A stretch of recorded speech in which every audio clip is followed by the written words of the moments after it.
Hello students, Assalamu alaikum. My name is Atikur Rahman and welcome all of you to today's lecture. Today we are going to discuss the chapter number 5 of prose second year, that is on Destroying Book by Jesse Square, and his date of birth and death is also given 1884 to 1958. We will discuss in brief the overview of this chapter and then we will go to the reading. So let's start from the discussion about author. His full name was Sir John Collins Squire and his nickname was Solomon Eagle. Solomon Eagle के नाम से भी कई साल तक writing करते रहे हैं. कलमी नाम था इनका. British poet, historian, critic and literary editor भी रहे हैं. एंड उस वक्त दो मशहूर मरूफ चलने वाले अखबार थे, न्यू स्टेट्समैन और लंदन मर्करी. इनके अंदर भी लिटरेरी एडिटर के तौर पर खिदमात सर अंजाम देते रहे हैं. एंड ही वॉज नाइटेड इन 1933. 1933 में आपको सर का खिताब दिया गया. बहुत सारी किताबों के ऑथर भी हैं और उनमें से एक बुक्स इन जर्नल और उसकी फर्स्ट सीरीज़ जो पब्लिश हुई थी 1918 के अंदर. हमारा ये जो लेसन है आज का ऑन डिस्ट्रॉइंग बुक, ये इसी बुक से लिया गया है. और फर्स्ट वर्ल्ड वार के दौरान अब राइटर मूव करता है स्टोरी की तरफ और वो बताता है हमें कि पहली जंग अजीम के दौरान बरतानवी लोगों ने बहुत सारी किताबें जो थी वो भेजी सिपाहियों को पढ़ने के लिए. ओवर 2 मिलियन वॉल्यूम्स, 2 मिलियन से ज़ायद किताबें जो थी वो भेजी गई. ये सारा मामला राइटर कहते हैं कि बड़ा इंटरेस्टिंग था, इसको इंस्पेक्ट करने के लिए बड़ा इंटरेस्टिंग था. और कहते हैं जब मैंने इसका मुआयना किया, जब इसको एनालाइज़ किया तो मैंने देखा कि वो किताबें जो सिपाहियों को भेजी गई थी उनमें 20 ईयर ओल्ड मैगज़ीन भी शामिल थे. फिर राइटर बताता है कि उनमें जो लेक डिस्ट्रिक्ट गाइड्स थी, जो रहनुमाई वाले किताबचे होते हैं, वो भी शामिल थे. बैक नंबर ऑफ वाइटेकर्स अल्मनक और वाइटेकर्स अल्मनक की जो जंतरियाँ थी वो भी शामिल थी. और राइटर कहते हैं मैं सोचता था कि इतनी पुरानी किताबें और इस तरह की किताबें लोगों ने क्यों भेजी. तो कहते हैं मैं सोचता था कि शायद लोगों ने ये किताबें जो है वो एक्सीडेंटली चली गई हों, यानी पार्सल के अंदर शायद बाकी बुक्स के साथ ही चली गई हों. लेकिन राइटर आगे साथ ही मूव करते हुए बताता है कि दुनिया में किताबों के हवाले से दो तरह के लोग पाए जाते हैं. Number 1, those who always finds an opportunity to get rid of books. एक वो लोग होते हैं जो हमेशा किसी मौके की तलाश में रहते हैं ताकि उनके पास जो अजाफी किताबें हैं, जो एक्स्ट्रा बुक्स हैं, वो उससे छुटकारा कैसे पाना है उसकी तलाश में रहते हैं. और दूसरी तरह के वो लोग होते हैं who always reluctant to throw away anything that look like books, जो किताबों की तरह नज़र आने वाली किसी भी चीज़ से जान छुड़वाने से हमेशा क्या करते हैं, हिचकिचाते हैं. तो ये दो कैटेगरीज हैं. राइटर कहता है कि मुझे मालूम करने पर पता चला. और इसके बाद राइटर मूव करता है कि जो ज़्यादातर इलिटरेट घर होते हैं, use to store odd books, वो अपने घरों में हमेशा क्या करते हैं, और अजीब व गरीब यानी पुरानी किताबें जो भी उनको मिलता है वो अपने घरों में किताबें क्या करते हैं, स्टोर करी जाते हैं. ज़्यादातर जो अनपढ़ लोग होते हैं, अनपढ़ फैमिलीज़ होती हैं. और लेकिन राइटर कहता है कि पुरानी किताबों को स्टोर करना एक अच्छी आदत नहीं है. It is a public duty to destroy books, और ये अवामी फ़र्ज़ है कि जो पुरानी किताबें हो जाती हैं उनको डिस्ट्रॉय कर देना चाहिए. अब डिस्ट्रॉय करने के बेनिफिट्स क्या हैं, फ़ायदा क्या, क्यों कर देना चाहिए. राइटर मूव करता है, फिर बताता है कि it makes room for new books, कि अगर घरों से हम पुरानी किताबों को निकाल देंगे तो उसकी जगह पर हम नई किताबें रख सकते हैं. And saves one's heirs from a trouble of sorting and storing them.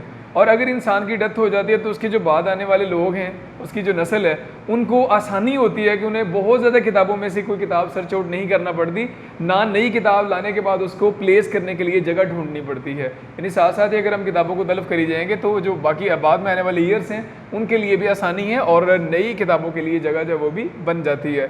फिर राइटर मूव करते हैं और राइटर बताता है कि किताबों को तलब तो कर देना चाहिए, but it is not easy to destroy books. किताबों को तलब करना आसान नहीं है. और राइटर कहते हैं इसी तरह का एक एक्सपीरियंस जो राइटर ने हमारे साथ शेयर किया इस ऐसे के अंदर.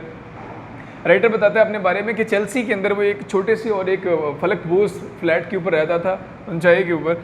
और राइटर कहता है कि मेरे पास भी कमरे में बहुत सारी किताबें जो थी वो शायरी से मुतल्लिका बड़ी पुरानी और बड़ी ऑड किस्म की किताबें जो थी वो मेरे पास जमा हो चुकी थी, बहुत ज़्यादा हो चुकी थी मेरे रूम के अंदर किताबें. और मेरे पास अब ऑप्शन नहीं थे. अब मैं सोच रहा था कि इनसे छुटकारा कैसे पाऊँ. दो ही ऑप्शन थे मेरे पास, एविक द बुक्स, या तो किताबों को निकाल दूँ कमरे से, यानी किसी तरह से इनको तलब कर दूँ, इनसे जान छुड़वा लूँ, या leaving them alone and taking our room elsewhere for myself, या किताबों को इधर ही रहने दूँ और अपने लिए किसी नई जगह पर कमरा तलाश कर लूँ, यानी मैं खुद किसी और जगह पर रेंट ले लूँ, मकान ले लूँ रेंट पे, या फिर किताबों को क्या कर दूँ, तलब कर दूँ. तो राइटर कहते दो ऑप्शन थे मेरे पास. और अब राइटर ने डिसीजन क्या किया, राइटर ने सोचा कि क्यों ना किताबों को तलब ही कर दूँ. तो राइटर कहता है कि मैंने सोचा कि इनको कैसे तलब करूँ, तो सोचने पर उसको मालूम हुआ कि उसके पास तो कोई किचन रेंज भी नहीं है. कोई बड़ा चूल्हा नहीं है जिसके ऊपर किताबों को जला सके राइटर। और राइटर कहता है कि यानी कि वो कंफ्यूज हो गए यहाँ पर इस मामले में कि अब क्या करूँ इनके साथ। और फिर फाइनली उसने डिसाइड किया कि बिल्कुल वैसा ही करूँगा जैसा अक्सर लोग किटन्स के साथ करते हैं, बिल्ली के बच्चों के साथ करते हैं। और मिडनाइट, अब पूरा एडवेंचर राइटर हमारे साथ डिस्कस करेगा। मिडनाइट का टाइम था और राइटर कहता है कि मैं गली के अंदर निकला बाहर, यानी अब मैंने रात के वक्त प्लान किया कि अब सारी किताबें जितनी हैं उनको क्या करूँगा, एक बोरे के अंदर पैक करूँगा और उसके बाद उसके ऊपर से उसका अच्छी तरह क्लोज़ करके उसके बाद क्या करूँगा, उसको दरिया में फेंक दूँगा। तो वही किया राइटर ने, मिडनाइट एडवेंचर था राइटर का।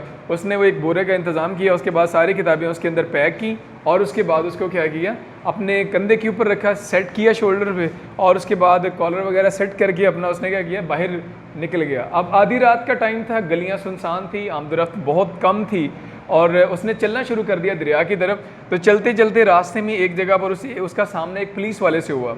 वो पुलिस वाला जो था वो वहाँ पर मार्केट के अंदर मौजूद जो दुकानें थी उनके लॉक्स जो था वो चेक कर रहा था और लालटेन की रोशनी के साथ। और ये बंदा जो ही पुलिस वाले को देखा तो ये डर गया और रुक गया, इसके चलते चलते कदम जो रुक गया। और उसको ये था कि शायद अब ये पुलिस वाला मुझ पर शक करेगा कि I have a swag in this sack, कि शायद मेरे पास इसके अंदर कोई चोरी का माल मौजूद है। और राइटर कहता है कि मैं खौफजदा था, लेकिन थोड़ी ही देर के अंदर, कुछ ही लम्हों के अंदर ये डर ख़त्म जो है मेरा ख़त्म हो गया। उसकी रीज़न ये थी कि मैं सोच रहा था कि अगर ये मेरे से पूछ भी लेगा, इन्वेस्टिगेशन भी करेगा, then I could bear investigation, कि इन्वेस्टिगेशन जो है वो बर्दाश्त भी कर सकता हूँ। उसकी वजह कि कोई बंदा भी, अगर मैं उसको दिखाऊंगा कि ये मेरे पास ये वाली चीज़ें हैं, तो कोई बंदा भी ऐसी जो ओल्ड वर्जन्स हैं बुक्स के, उनको कभी भी कोई बंदा चोरी का माल नहीं समझेगा।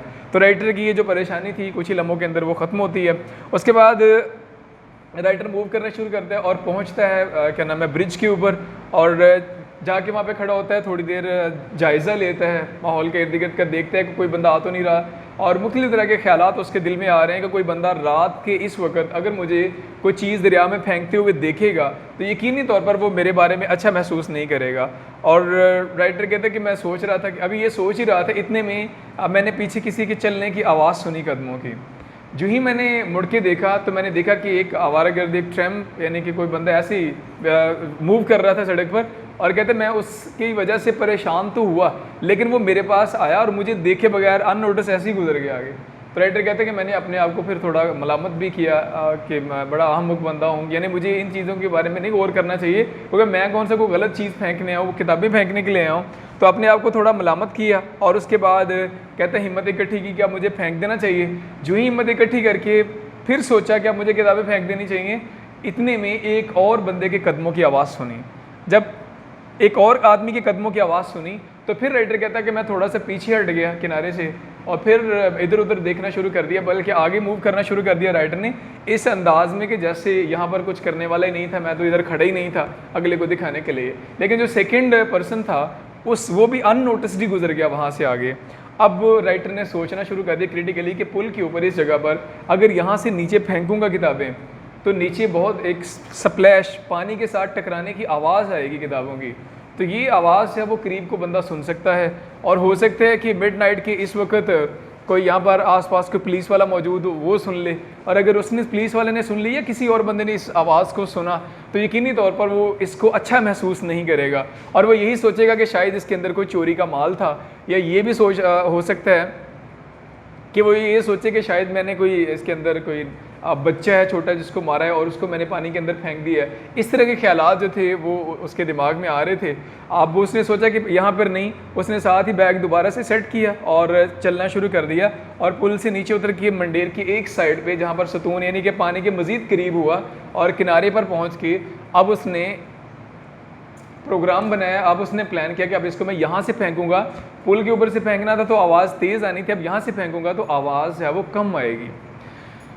अब राइटर पहुंचता है उन पिलर्स के पास, उन स्तूनों के पास जो दरिया के किनारे के साथ साथ थे, और राइटर ने बड़ी सोच विचार के बाद अब बहुत सोचा और फिर ये भी सोच रहा था, राइटर यानी फेंकने की कोशिश करता था लेकिन उसके दिल में यही बात आती थी बार बार कि अगर किसी ने सुन लिया, अगर किसी ने देख लिया तो वो मुझे पकड़ेगा, मेरे ऊपर इल्ज़ाम लगाएगा, मुझे सज़ा हो सकती है।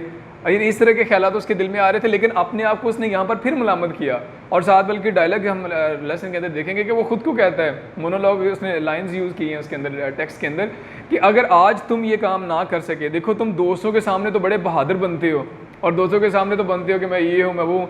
और आज देखो तुम एक छोटा सा काम करने से कितना हिचकिचा रहे हो। और अगर आज तुम ये काम ना कर सके, यानी अगर आज किताबों को ना फेंक सके, तो तुम सारी ज़िंदगी भी कोई बड़ा काम जो वो नहीं कर सकोगे।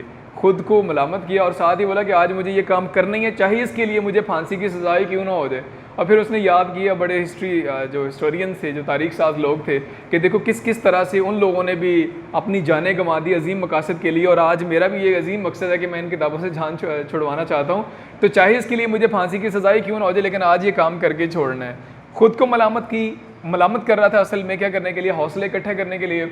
हौसला इकट्ठा किए, बैग को उठाया, कंधे पर रखा, एक लंबी सांस लिया, उसके बाद बैग को उठा के पानी के अंदर फेंका। जो ही फेंका तो गिरने की, पानी के साथ टच की एक आवाज़ आई और फिर अचानक से खामोशी छा गई। लेकिन साथ ही उसने देखा कि इर्द गिर्द कोई बंदा मौजूद नहीं था, किसी ने नोटिस नहीं किया, वहाँ पर कोई नहीं आया। और राइटर इस वाक़या के बाद घर वापस आ जाता है और वापस आने के बाद इसके बारे में थोड़ा सोचता है, किताबों के बारे में, और कहता है कि अब जब मैं किताबों के बारे में सोचा आके, तो मुझे बड़ी उदासी महसूस हुई। और अब now I think some time about books. अब बाज़ औक़ात जब मैं किताबों के बारे में, उन किताबों के बारे में सोचता हूँ, तो मैं सोचता हूँ कि horrible, bad, poor, innocent books किस तरह की अजीब किताबें थी, यानी किस तरह की मासूम किताबें थीं, वो इस सलूक को डिज़र्व नहीं करती थीं जो उनके साथ किया गया। यानी किस तरह से मैंने उनको ख़रीदा था, उनको रखा, उनसे मालूमात हासिल की, उनको पढ़ा, यानी उनसे फ़ायदा हासिल किया, और किस तरह से खूबसूरती से मैं उनको सजाए रखता था अपनी अलमारी के अंदर। और अब उनके साथ मैंने क्या सलूक किया। राइटर कहते हैं कि जब उनके बारे में सोचता था तो मेरे दिल के अंदर रहम के जज्बात पैदा होते थे, और मैं यही सोचता होता था कि किताबें इस सलूक की हकदार नहीं थी जो उनके साथ हुआ। और ये भी सोचता था कि किताबें अब तक तो पानी की तह के अंदर पहुंच चुकी होंगी, उनके पेजेस जो हैं वो भी पानी की वजह से गल सड़ चुके होंगी और वो ख़त्म हो चुकी होंगी, उनका नामो निशान तक मिट चुका होगा। ऐसे एहसास, ऐसा सोचना, राइटर कहता है कि इस वजह से मैं भी थोड़ा सैड हो जाता था। तो राइटर ने इस लेसन के अंदर क्रिटिसाइज़ किया असल में एटीट्यूड को, लोगों के एटीट्यूड को क्रिटिसाइज़ किया है, उन लोगों के एटीट्यूड को जो किताबों के हवाले से एक ख़ास माइंड सेट रखते हैं, यानी कि किस तरह से। और राइटर ने साथ ये भी बताने की कोशिश की है इसके ज़रिए कि किताबें जो गैर ज़रूरी किताबें घर के अंदर, उनको साथ साथ तलब कर देना चाहिए ताकि उनकी जगह पर नई किताबें जो है वो एडजस्ट की जा सकें। एक हल्का फुल्का तंज, एक हल्का फुल्का मज़ा नज़र आया हमें यहाँ पर। अब हम बढ़ते हैं इसकी रीडिंग की तरफ। पार्ट 1 इसका रीड आउट करेंगे साथ आज। On destroying books, line number 1, lesson number 5, it says in the paper that over 2 million volumes have been presented to the troops by the public. ये देखा गया कि 20 लाख से ज़ायद किताबें जो थी वो आवाम की तरफ से फ़ौजियों को पेश की गई। It would be interesting to inspect them, इनको इंस्पेक्ट करना, यानी इस मामले को जांचना बड़ा इंटरेस्टिंग बात थी मेरे लिए, बड़ी दिलचस्प बात थी, क्योंकि मैंने देखा मोस्ट ऑफ देम, इन किताबों में से जो ज़्यादातर किताबें थी, नो डाउट को बिलाशुबा are quite ordinary and suitable, वो मुनासिब और आम किताबें थीं। But it was publicly stated, लेकिन सरकारी तौर पर यह ऐलान किया गया दैट सच एज मैगजीन्स, कि इन किताबों के अंदर मैगजीन शामिल थे 20 ईयर्स ओल्ड, 20 साल पुराने, गाइड्स टू लेक डिस्ट्रिक्ट की मालूमाती किताबचे शामिल थे, बैक नंबर्स ऑफ वाइटेकर्स एल्मानक, और वाइटेकर एल्मानक के जो पुराने शुमारे थे वो भी शामिल थे।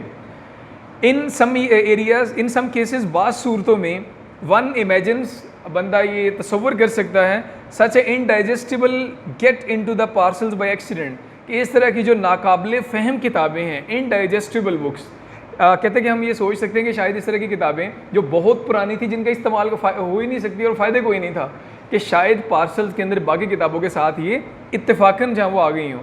But it is likely that there are those who jump at the opportunity, लेकिन राइटर कहता है कि कुछ लोग ऐसे भी होते हैं जो हमेशा मौके की तलाश में होते हैं, of getting read of books they don't want, उन किताबों से छुटकारा पाने की मौके की तलाश में जो उनको पसंद नहीं होती हैं। Why have they kept them if they don't want them, वो क्यों उन किताबों को अपने पास रखें जबकि वो उनको रखना ही नहीं चाहते। बट मोस्ट पीपल, लेकिन ज़्यादातर लोग, स्पेशली नॉन बुकिश पीपल, ख़ास तौर पर जो किताबों में दिलचस्पी ना रखने वाले लोग हैं, are very reluctant to throw away anything, वो हमेशा हिचकिचाते हैं फेंकने से that looks like a book, हर वो चीज़ जो किताब की तरह दिखाई देती है। वही दो कैटेगरीज हमने डिस्कस की कि एक वो कैटेगरी जो हमेशा इस मौके की तलाश में होती है कि कोई मौका मिले और पुरानी किताबों से छुटकारा पा लें, और एक वो लोग जो लोग हमेशा किताबों जैसी भी कोई चीज़ जो नज़र आती है उसको भी फेंकने से गुरेज करते हैं। In the most illiterate houses, ज़्यादातर जो नाखानदा घर होते हैं, that one knows every worthless volume that is bored find its way to a shelf and stays there. देखा गया है कि कोई भी किताब चाहे वो बिला कदर कीमत वाली क्यों ना हो, उसको शेल्फ के अंदर एक ख़ास जगह दे दी जाती है और वहीं पड़ी रहती है। इन रियलिटी हकीकत में it is not merely absurd to keep rubbish, इस तरह की पुरानी बेकार चीज़ों को रखना हमाकत है। Merrily because it is printed, सिर्फ इस वजह से उनको रखना अलमारियों के अंदर कि ये प्रिंटेड चीज़ है, ये शाया शुदा चीज़ है। It is positively public duty to destroy it, बल्कि ये अवामी फ़र्ज़ है कि इस तरह की किताबों को तलफ़ कर देना चाहिए।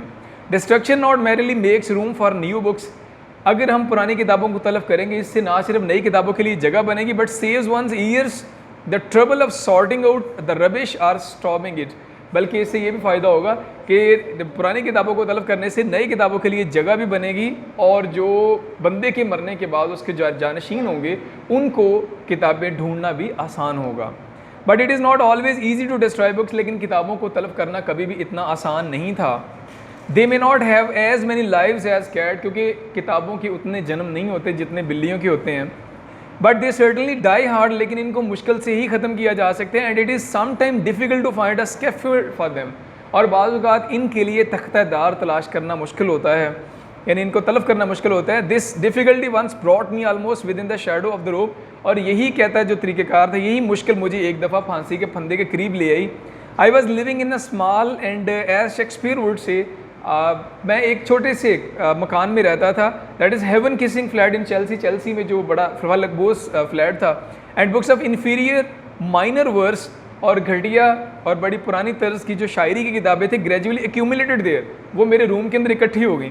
Until at last I was faced with the alternate of either evicting the books, अब मेरे पास ऑप्शन बचे कि या इन किताबों को तलफ़ कर दूँ, और else living them in soul, या इनको मैं क्या करूँ ऐसे ही छोड़ दूँ अनडिस्टर्ब, इनको हलाए बगैर, and tenancy and taking rooms elsewhere for my self, और इस जगह को छोड़ के मैं किसी और जगह पर अपने लिए कमरे किराए का कोई मकान ले लूँ।